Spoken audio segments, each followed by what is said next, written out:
नमस्कार दोस्तों, मैं आपका दोस्त एडवोकेट विंदर सिंह खुराना उपस्थित हूँ विधि निर्णय अवलोकन की आज की कड़ी में।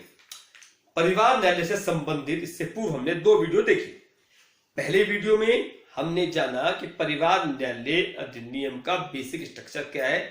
दूसरी वीडियो में हमने यह जाना कि परिवार न्यायालय अधिनियम के अध्याय 3 धारा 7 का बेसिक स्ट्रक्चर क्या है।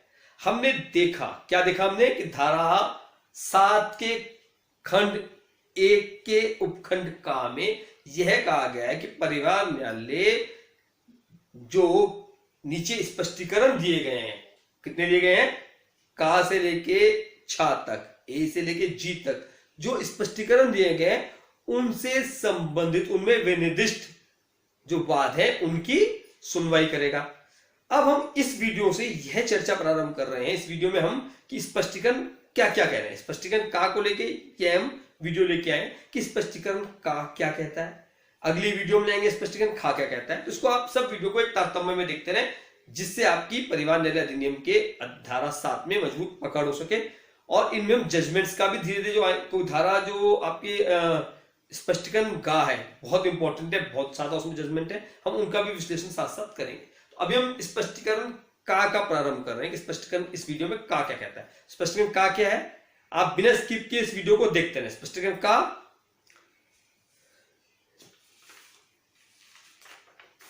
किसी विभाग के पक्षकारों के बीच विभाग को यथास्थिति अकृत और शून्य घोषित करने के लिए या विवाह को बातिल करने के लिए, विवाह की अकृतता या दांपत्य अधिकारों के प्रतिस्थापन या न्यायिक पृथक्करण या विवाह के विघटन की डिक्री के लिए वाद या कार्यवाही है।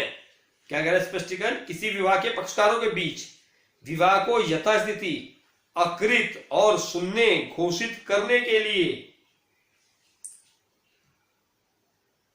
या विवाह को बातिल करने के लिए, विवाह की अकृतता या दांपत्य अधिकारों के प्रतिस्थापन या न्यायिक पृथक्करण के विवाह के विघटन की डिक्री के लिए वाद या कार्रवाई है। यानी कि इसमें कौन कौन से वाद है। इससे पहले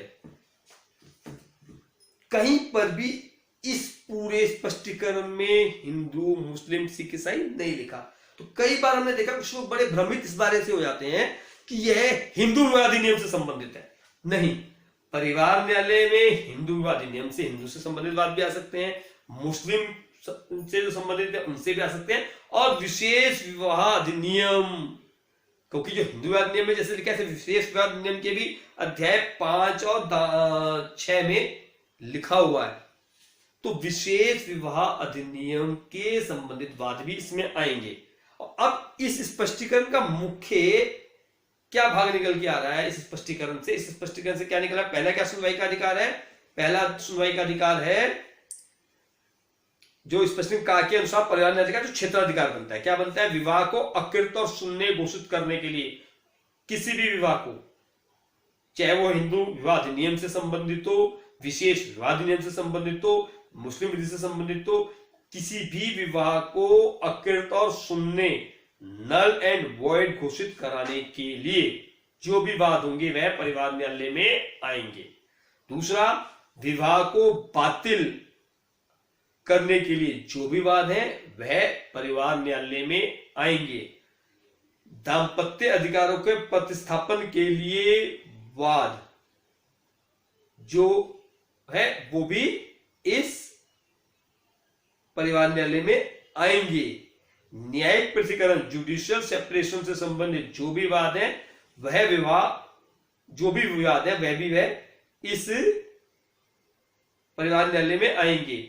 विवाह विघटन के लिए जो भी वाद है वह परिवार न्यायालय में आएंगे, चाहे वह हिंदू विवाह अधिनियम से संबंधित हो, चाहे वह विशेष विवाह अधिनियम से संबंधित हो।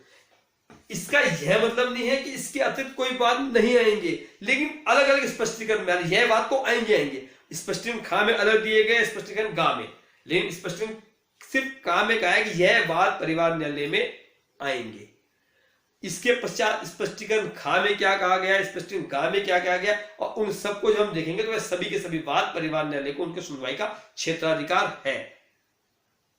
चाहे वह विशेष विवाह अधिनियम से हो, मुस्लिम विवाह अधिनियम से हो। यदि किसी का विवाह विघटन तलाक के लिए कोई मुकदमा आएगा तो वह परिवार न्यायालय में ही उसकी सुनवाई होगी। यदि न्यायिक पृथक्करण का कोई वाद आएगा तो उसकी सुनवाई परिवार न्यायालय में ही होगी। यदि पुनर्स्थापन के लिए कॉन्जुगेशन ऑफ राइट्स के लिए वाद आएगा तो उसकी सुनवाई परिवार न्यायालय में ही होगी, भले ही वह किसी भी विधि से शासित हो।